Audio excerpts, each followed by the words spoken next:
computer. Hi, everyone. I'm Leela Harris, and I'm joining you here with Kendi Dulay-Gill and Narava Nash. And we're all Value and Method facilitators. And so today, what we're going to talk about, we're all three going to have a conversation, and it's going to be about making decisions and trusting yourself. So yeah, Kendi, you want to start off? I was thinking we'd talk about, the main thing for me I was thinking about is all the blocks. Like, this is a huge subject. Mm-hmm. So what blocks us from doing and stepping into this ability to make decisions and trust ourselves? Okay, so I would argue that I've always known how to make decisions. Oh, okay. And that's never really been a difficulty as such, in terms of there's a problem to be solved, there's a direction to go. So I've always been action-based and gone into the zone of, okay, now I need to do this and now I need to do that. The issue, though, comes down to whether I trusted every instinct that I ever had, and actually whether I trusted myself. There was a subtlety about all of this that I hadn't understood, because when it comes to making decisions for ourselves, that was tougher for me. So if I had to make a decision about, this feels right, it resonates with me, I want to go in this direction, yet everybody else isn't wanting to go in that direction, can I stay anchored in that sense of, this is good for me? If I want to speak up and make a decision about saying no to something or creating a boundary around something, can I actually say what's coming up from inside and trust that instinct? So the separation of decision making and trusting the instinct to make decisions for me was where my work was. Yeah, that's a good point. Yeah, absolutely. Yeah, and how that connecting to what's inside of us, when, I mean, we're not necessarily getting permission from someone outside or getting validation, right? And so how we can easily ignore what's not getting validated or permission, or what creates doubt in us when we're, we've all been, to a certain extent from childhood, trained to look outward, right? Yes. As a child, there's no understanding that I came here with some authority inside me. That's so foreign to children and to, unfortunately, a lot of adults, actually, into the capacity that you're speaking to. Yes, and what happens is, because we as a child do want to be accepted, and we don't know that we don't need outside validation and that we're enough unto ourselves, we are in a survival mode. We're in a family environment, we're in a school environment, we're in a religious doctrine, whatever circumstances we're under, there's a lot of messages that come to us that are about conforming. And the more we go with the flow of whoever the authority is, the more we're recognized as being a good person, the more we're recognized as being a person that does what is right for people outside of them. So if you've come in with a bit of a rebellious nature, and you've come in with a curious nature, but sort of, and even an intelligent nature that recognizes certain things are not actually right. Like, you have a knowing that this doesn't stack up and this doesn't feel good and this isn't right. So if you're equipped with a rebellious nature or a curious nature or a knowing that something's not right, we haven't had the education to trust that our knowing is accurate, or to even recognize that our rebellious nature is because we're here to change the status quo, and we're here to move things into a new place that is actually good for everybody. So if we haven't had that chance to see or feel any of that, then we begin to even question, why am I being rebellious? And why am I having a heartache over this, when so many people are just going with the flow? Because suddenly you feel like, I'm going to say, like the weirdo, or the one that's just making noise for the sake of it, but you're not actually doing that. You are following an intelligence inside you that you can rely on. And I just want to say, for anyone that's watching this video, you're one of those people. You know, you're drawn to this information because that applies to you. You have that inside, right? Yes. Yeah. Yeah. But yeah, that's so beautiful. Thanks, Kendi. Yeah. I would like to say though that I have all those things now. Definitely the rebellious part of me and the recognition of being able to see when things aren't right, but that's not how I grew up. I grew up focused on, like, at a very young age, I learned that, how to please people and to get their love and attention. I behaved in a very particular way. And as you were speaking, Kendi, I was having memories of being, always being intuitive and feeling my way through things. I could very quickly, as I was making a decision or making a statement, I could feel where the other person, the adult or whoever I wanted the attention from or their approval of, where what they would want me to do, and then quickly guide my decision based on what was going to get the approval that I was looking for, rather than trusting what was right for me. That's what was coming up for me as you were speaking, just having memories of that. But what did it feel like inside though? Well, I just remember how clever I was at being able to shift what I was saying and my decisions so that I could get the approval and fit in with whoever I was with. I was a fabulous chameleon, actually. And how young can you go back in remembering you doing that? In elementary years, for sure. Yeah, for sure in elementary years. I was the oldest child, and I liked being around adults. I liked actually getting their approval and talking to them about things. But then, as, I learned that, and it continued through my teens and my 20s, for sure. Until I started really looking inside and doing this work. So I was a complicated mix, because it wasn't obvious to anybody that I wanted their approval, and I did want the approval. And so when I started doing all of this work with the Dalian method, I really started to see all the layers of approval seeking and how many compromises I was making. But yet I had this ability to also push the boundaries and put my foot down too. So it was a reactionary rebellion. Yeah. And the more I reacted as in that way, the more I was sort of seen as the, not like the more you get targeted for not conforming. Yeah. And therefore there's a control that comes down on you that's asking you to move with the flow. Like, I was dangerous because I was outspoken, but I also understood that I shouldn't be outspoken. The approval seeking was saying to me, there's something wrong in it. And another part inside me was saying, no, but I have the right to go for my freedom, and I have the right to step out to do what's right for me. So and that, I feel like, and I'm just resonating with what you're saying, because I would kind of react after. For me, it was just I couldn't hold it in anymore, and then just stuff would come out.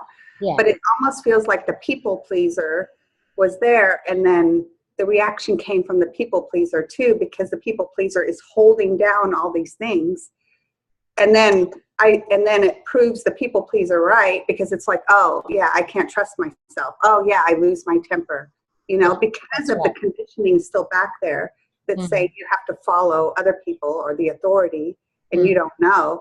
So it would just prove it right. I didn't understand internally growing up what was happening inside, that it was just a reaction.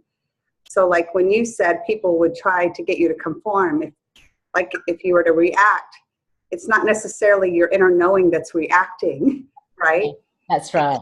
It's still better than being a complete doormat, right? It's like you need to come out of that suppression, but then with time, it's like the part that wants to react starts to calm a little bit. Yeah. And also with this journey too, it's been an interesting journey. So I've been on this sort of Dalian method journey for 10 years now.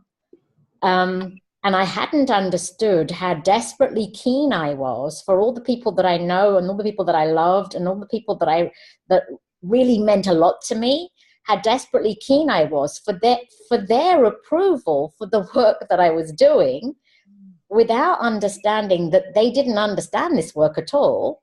And the more they sort of gave me the impression that it was the wrong thing or I shouldn't be, deep down, there was a desperation for them to understand so that they could just make it safer for me to carry on. Mm. But as it turns out, because nobody made it safe for me to carry on, they did me an absolute favor, because they threw me back on me. So then my ability to trust my own intelligence and what I want for my own life got stronger and stronger. And as a result, the ability to actually own my own individual power and be happy in my own skin began to unfold too. So shockingly, not getting the approval was the best thing that could have happened. Yeah. Yeah. And that's similar for me in my background and growing up and feeling kind of like this wounded feeling, like I'm not getting enough love or attention or, you know, and then thinking I'm going to try to get that, right? Never once thinking, even if I heard trusting myself, I would try, but there's all these things going on that it's like those aspects of the ego that want that more will always sabotage. And so in my relationships and my partner and in my job, it's like really wanting that validation, really wanting that approval, and really grateful to all the people who didn't give it to me, including my family members, because I had to learn to love myself. Yes. Even from early childhood, which I thought was like some permanent imprint on me forever. It's actually not. It was a gift, because it's like I'm here to learn to love myself, and then I can have that feeling of integrity. Mm-hmm. Yeah. Yeah. So now it's actually interesting. So when I look at people that do conform and readily just go with the flow, I feel sadness for them, because I know that they're compromising themselves in some way because they're afraid. Yeah. And even within my own family, like where one of my kids actually has more of a tendency to want to conform. So I'm always pushing the buttons to attempt to get that place of inner strength to wake up, so that there's some element of understanding that you're here for yourself. You're not here to sabotage anybody else's life.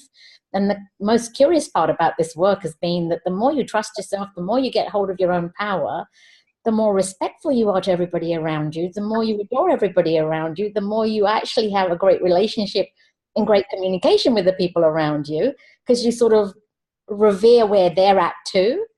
So ironically, the more we learn these skills, the better we are as a navigator in the world at large anyway. Absolutely. And then we don't put that pressure on people that you need to validate me. Yes. You need to tell me that what I'm doing in my life is good. Or else I'm going to feel hurt, which is not fair to the other person, actually. Yeah. They have their own life. They're probably wanting me to validate them. That's right. So this is how we all kind of navigate until we become aware of it. And the going with the flow, I just want to say, as someone who loves going with the flow and having to learn not to go with the flow, I also know that, well, in our trusting ourselves, sometimes that intuition, that voice will say, yeah, this is okay. It's okay. You don't need to, you don't need to fight this. It's fine. Just go with it. And then other times it's like a compromise, right? Yeah. So there's compromises that feel good. Like, hey, I don't agree with this person, but it's no big deal to me. I don't feel like it's a compromise to my energy I have to say something. And other times I feel, okay, by not speaking up, I'm suppressing. I can feel the difference in my energy. Yeah. Yeah, that's really important. It's the key to what you're feeling inside, what we are feeling inside our energy in any moment. Because absolutely, sometimes it's just not worth it. It's going to cause more suffering for everyone to speak up when you see that, someone's not going to be able to receive what it is that you have to say. and it doesn't feel like it's the right time. Sometimes there's that time to act, and other times there isn't, and there's no way to know except to feel it inside. In the moment, right? In the moment. Yeah, like it's like there's no rules. The only rule is, well, what's happening? What do I feel in my belly right now? That's the only way. It's the only guide now. Like you toss the rule book away, because there's nothing true in it. Yeah. But the exciting thing about that, though, Narava, is that the minute that rule book really begins to get tossed away, the ecstasy of being able to show up anywhere and be comfortable in your own skin, like there's a sense of freedom in that is just priceless. Like there's nothing you are asking of from anybody, but yet inside you suddenly are just happy to be yourself. That for me has been the incredible part about this. Is like, as a youngster, I had this sense, I want freedom around certain things, and so I wanted to be educated, and it was like freedom from certain things, inhibitions and things that were being stopped, whatever, right? And then as I went through that life of like freedom from something, then it was like moving towards trying to achieve something. And now I'm beginning to settle into understanding that even trying to achieve something is still another bondage, because now you're bound to a goal or an expectation or something. But when you start arriving at the place of where you've got no desire, and not that I'm saying I've got no desire, but when you've got less of a desire for certain things to unfold a certain way, and less of an angst or reactionary sort of, I have to run away from this, this, and this, and this, and you're more just comfortable in who you are, in your own skin, suddenly that feels like the best form of freedom, because it's the freedom to just be without pressure. Yeah. And you have to learn to trust yourself to get to the point of giving yourself that opportunity to just have the freedom to be. Yeah. I'd love to share a little example of what's currently going on for me in that department. Is I'm actually in for whatever reason, that the waves come and they go. There's times when we're going through really tough things, and the energy is heavy in the body, and then other times there's a lot of expansion. And I just happen to be personally in a space of such joy and just this incredible love that's flowing through my body on a regular basis. And the mind could say, like, yesterday was a challenging day, because yesterday morning my mother at a doctor's appointment was told that she had 3 to 6 months to live. And I, arriving here the day before, I knew that information was coming, but I didn't feel any heaviness. I didn't feel like I'm not in a space of grief. Like there's little moments here and there where I can feel what's happening for her.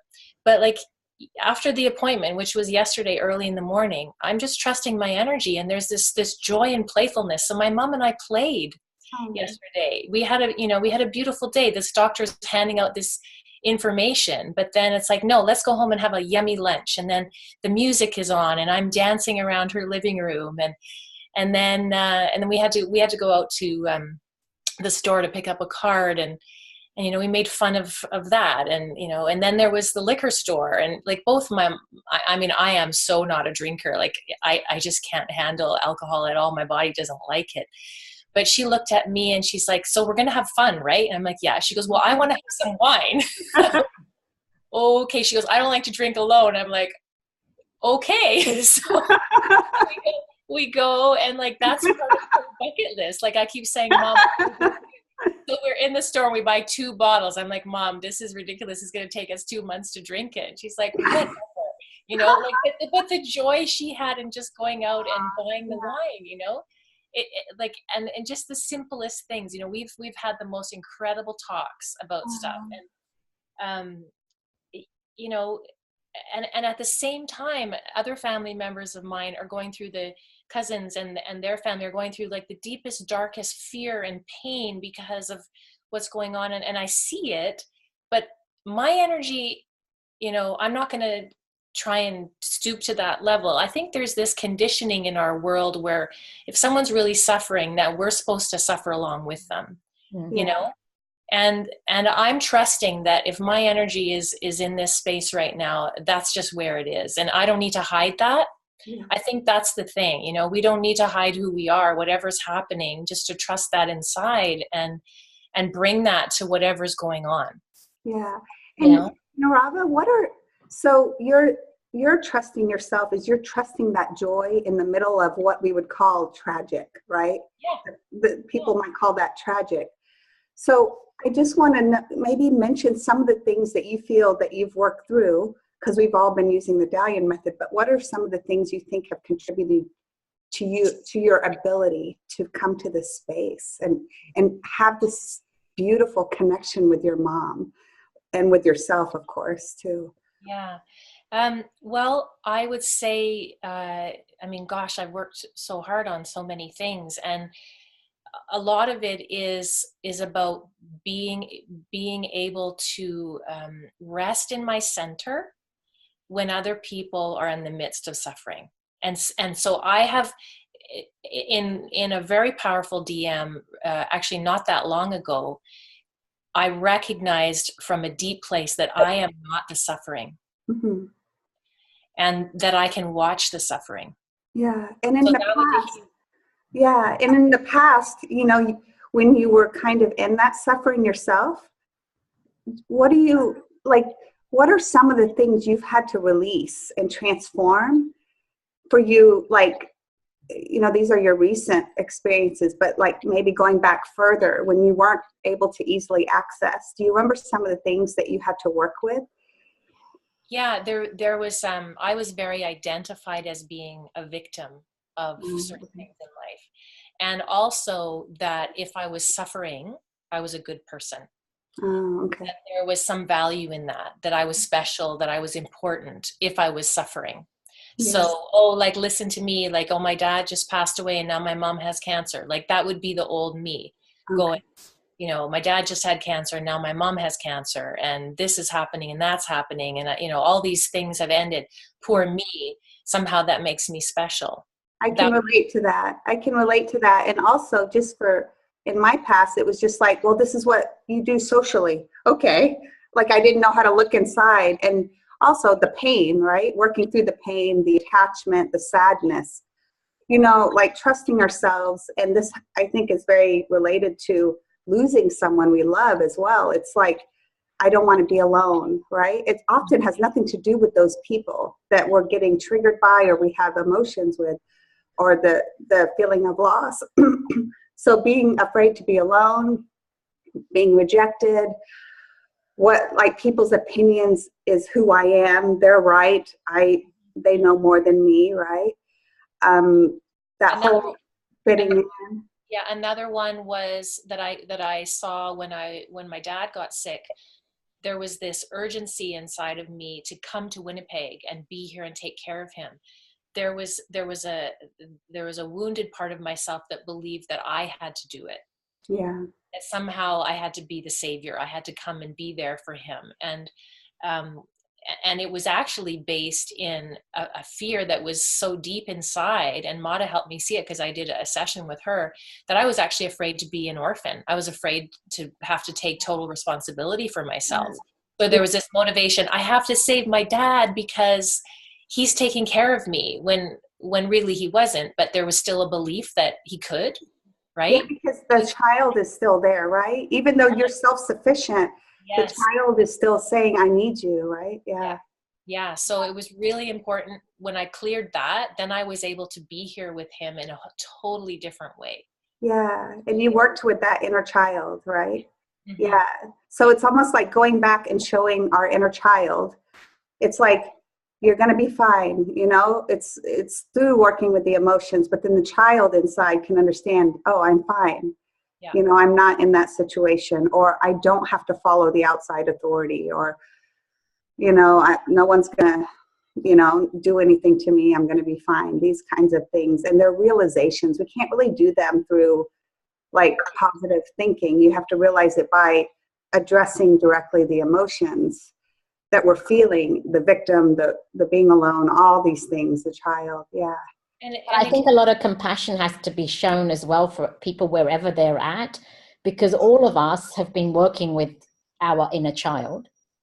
And I don't know whether this is true for the two of you, but I know for sure it's massively true for me, that every aspect of my inner child that revealed itself, it was a surprise.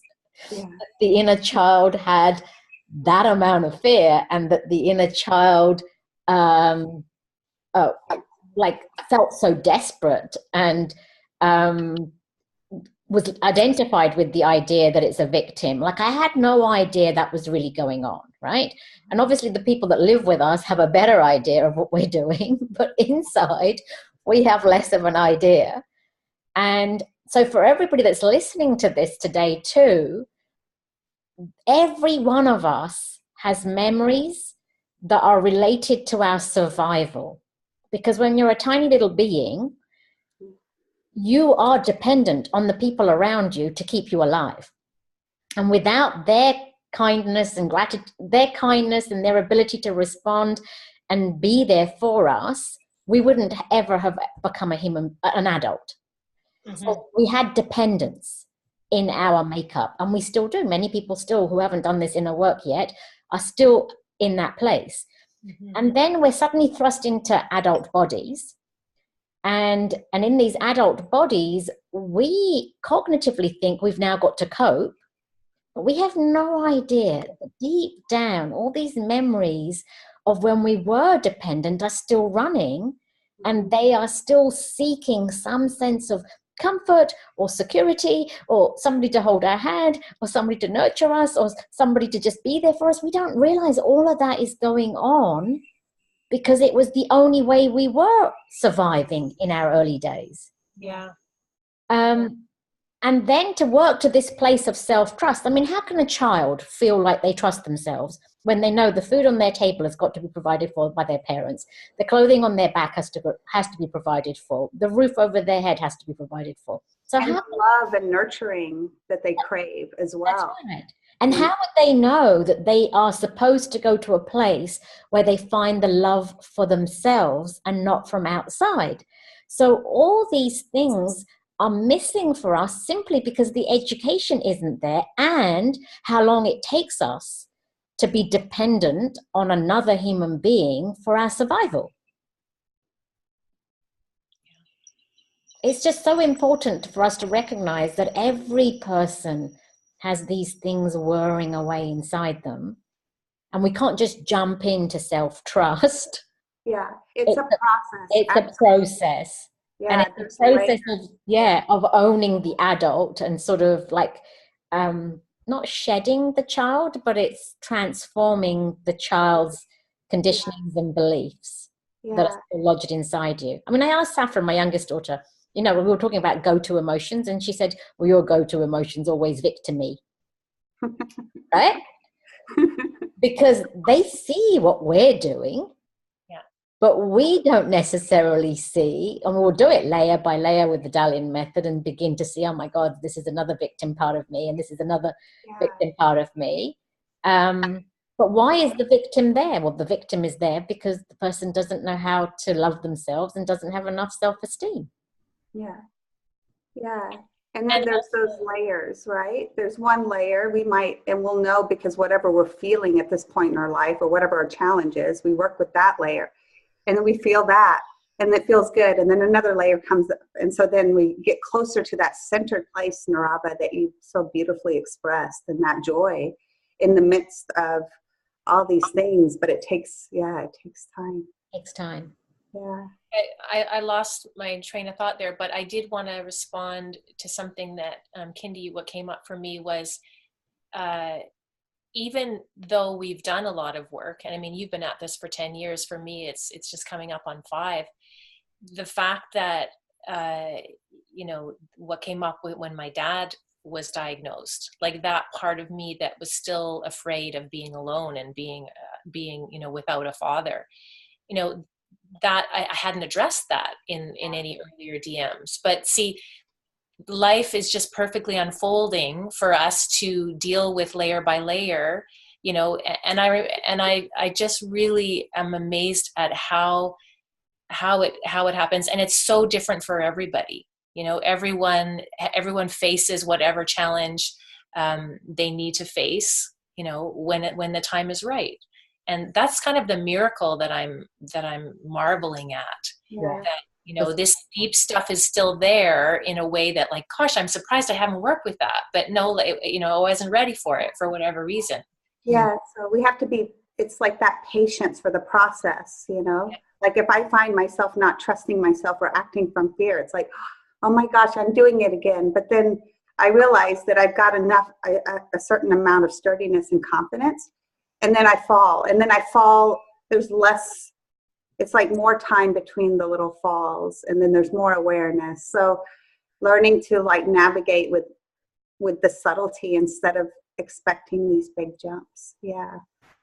Yeah. Yeah. And the other thing that just came up for me right now is, because somebody said recently, oh, when you use DM, then you know you're never going to be afraid again to whatever it is, like face challenge it. But that's actually not true. It's not about not being afraid. It's about as we continue to work on these layers and develop this trust, then life gives us a bigger opportunity to step out and trust more. So yeah, there's always going to be some fear, but then as you expand, that's the only way we expand is what I was thinking the other day, is that fear is a part of our growth and it's necessary. So it's, you know, we're getting so strong on the inside, and then life goes, okay, well, try this on then, you know, the next opportunity, a little more fear to break through. Yeah. Everything in our life is catered to pull something out of us that we already have. And even if it's painful, right? Yeah. It's like, listen to me. I have a message. Yeah. The only difference now is that when we do get afraid, we've now got enough education and tools in our hands to know that fear doesn't mean to say shrivel up and contract. It's a message for us to say that there's more growth and there's something else that wants to be transformed. So it's exciting to know that something's come up that has caused a stir, and then whatever that stir is, that we can take responsibility for it and do something with it rather than just be weighed down by it. Yeah. But a lot of people would not do this work simply because there's fear to look inside. Yeah, because they think they have something ugly and dark. But I find that almost universally people are like scared of something that's in there. But I just want people to know that that's so common. Like people often think that I have something horrible. Yeah. But we're also scared of similar things. So if we take each of us, even though the way we've lived our lives is different and the experiences we've had are different, it's not true that I can say I wasn't afraid to be alone just because Narava's spoken about it. It's absolutely fundamentally one of the core fears that's existed inside me, and I've been chipping away at it. And just because we were talking about approval seeking before, it doesn't mean to say that any one of us has escaped that part and that we weren't afraid of people outside of us and that we didn't want to fit in and that we weren't afraid of being isolated or rejected or ostracized. Like all those fears are universal amongst us. If I went, okay, I've had this fear, each of you would go, I have too. I have too.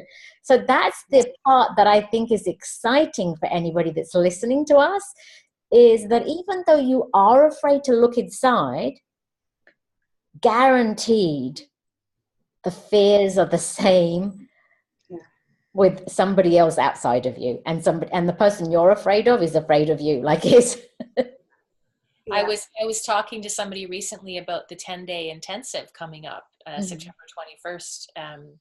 I'm so excited it's on Salt Spring this time. And they were saying it was someone who hasn't worked yet with Mata, but is kind of around. And I won't say who it is because she won't be happy with me. But she was saying, well, I don't want to go and like expose myself and have everybody know what, because I was telling her how everybody has their individual turn where Mata looks into your energy. Mm-hmm. And I just kind of, reassured her that you'd be amazed once you have been around for a while and doing this work and seeing what unfolds for other people. Everyone has the same fears. They do. Everyone, they're all there, and it's just, they just look different. Yeah. And also we are all like, that's another universal one, being exposed, right? Yeah. Like, I'm afraid of being exposed, like my stuff is going to be, Yeah, but also the school teacher thing. So when you were saying that, Narava, I was remembering an experience when I was standing in front of Mata in one of those 10-day intensives. And it was quite a few years into this process. So this is the bit that really, really surprised me, but fits in with your story about how everything unfolds in its own time. Yeah. And so I went to stand up and my legs were absolutely trembling. And there was like hardly any ability to stay grounded. And it turned out that the fear on that occasion that needed to be dealt with was the fear of the school teacher. So as a child, we've had teachers in our world. And then obviously in my case, there's a slight different color pigmentation of my face. So I was experiencing some opportunities that arose where the teachers weren't particularly kind because of the color of my skin. So on that day, the fear that got transformed was the fear of the school teacher that's going to act in a bigoted way. Mm-hmm. So for your friend, there's a child inside her that was in a school environment that had to listen to the authority, that was scared of what the teacher might say or not say. Mm-hmm. So we even have that fear. Yeah. Right? And Mata never acts in a way where we're ever going to be concerned about what she reveals, because she's just so kind and compassionate with the way that she delivers that for us, unless of course our ego needs a bashing, and then she'll do that too. But even that is all done out of love and compassion. So the bottom line is she's only there with the torch to help us to no longer have to live sort of like limping around, not being able to sort of hold on to our own power. But that's an important point about, I think, the public school system that we've gone through at that age too. Yeah. Right? We have the early childhood, then we enter the school system. We're surrounded by authorities growing up. Yeah. And somebody measuring you, somebody determining whether you've done well or whether you haven't. Based on an outside perspective of our intelligence, and then we conclude, I'm smart, I'm not smart. I'm good enough, I'm not good enough. Live according to that, not realizing that belief is so powerful. How many learning disabilities are being diagnosed based on a belief? I don't know. I know my learning was affected by my beliefs. So yeah. Everybody's ability in their school environment is affected by it. My biology, and then we think I can't trust myself because there's something wrong with my brain. I mean, all these things, right?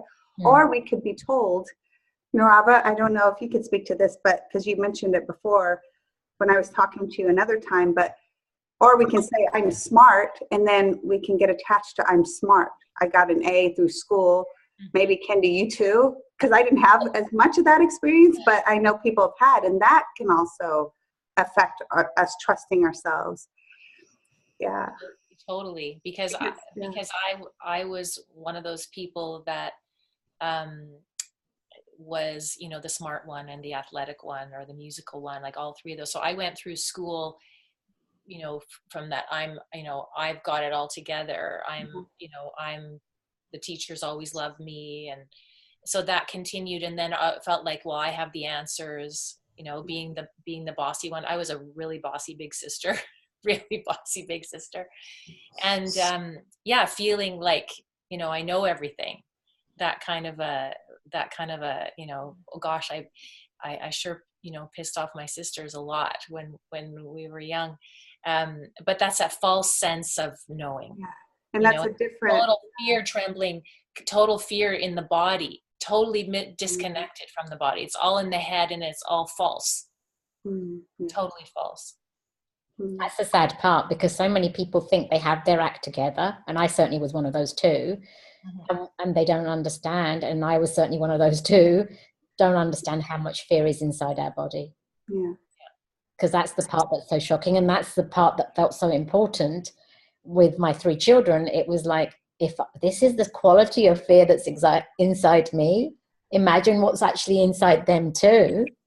So if they can start chipping away at that now. And incidentally, one of the other things is we pick up the fears of our parents. So you mentioned you're the oldest child here, Nirava. Well, I am too. So often a first-time mum has a lot more fear, even around giving birth, than when she's going to give birth to her second child or her third or whatever, right? And so I've seen layers in me that I've dealt with, which are about my fears, but they were actually my mum's fears that were passed on through being the firstborn. That's another thing. We pick up those emotions that weren't resolved at the time with the adult. We take it on. Yeah. And so again, sometimes we could go through life thinking we've sort of got it all figured, but we're sort of equipped with the imprints from our parents, the imprints from society, the natural tendencies that we were going through ourselves. So there's a lot of stuff inside, but it's like a treasure chest. The more you look inside, the more you're willing to address what's there, the faster you get to a point where there's more of a smile that you can't wipe off your face. Right? Well, and I'm thinking we should wrap it up. So what do you guys want to leave about trusting yourself? Is there like some final words you want to say? I would like to say, because we've talked about this another day and it didn't come up yet today, that in the process of learning to trust ourselves, especially if we've been a people pleaser, wanting to get approval from others, that at first it can be messy. So that the energy coming up can feel like a volcano that's wanting to explode, and sometimes it comes out as anger, and it's not so pretty. But if we take responsibility for it and keep practicing, then a lot of it is just tied in with this self-hatred and gut-wrenching pain of not trusting ourselves for all those years, and then that gets projected outwards. But then as we start to trust ourselves more and more and practice being able to speak up for what's true for ourselves, then the compassion and the gratitude for those people around us that are pushing the buttons so that we can have the opportunity to learn, then that starts to come out more. But it can be messy at first. So just to allow that, to not let that hold you back, not that expect it has to be perfect. I concur with that. Absolutely. I concur with that too. So any final words, Kendi? I think Nirava just summarized it really well there, because it is a process, and I don't think I want to add anything more other than the fact that it's priceless, absolutely priceless, these feelings of being able to own more of who you are and the uniqueness of who you are. So if you are scared, just take that first plunge. And life will support you. You'd be shocked how much life comes in and supports you when you take the risk. And I just want to say, when you have lived your life thinking the authority is outside of you, and when you find this inner authority, it's just amazing. It's like you're coming home, and then you can enjoy people without needing something from them, and then you can really enjoy them. And I feel like the more I listen to my authority, the less selfish I'm being, because I'm offering something of myself to the world, to people, so. And the freedom is worth it, is worth the effort, Absolutely. worth going through, you know, all those little fears, for sure. Yeah. Yeah, it's sure worth it. All right. Well, thank you, girls. All right. Thank you for your questions. And thanks for watching. Yeah. Bye. Bye.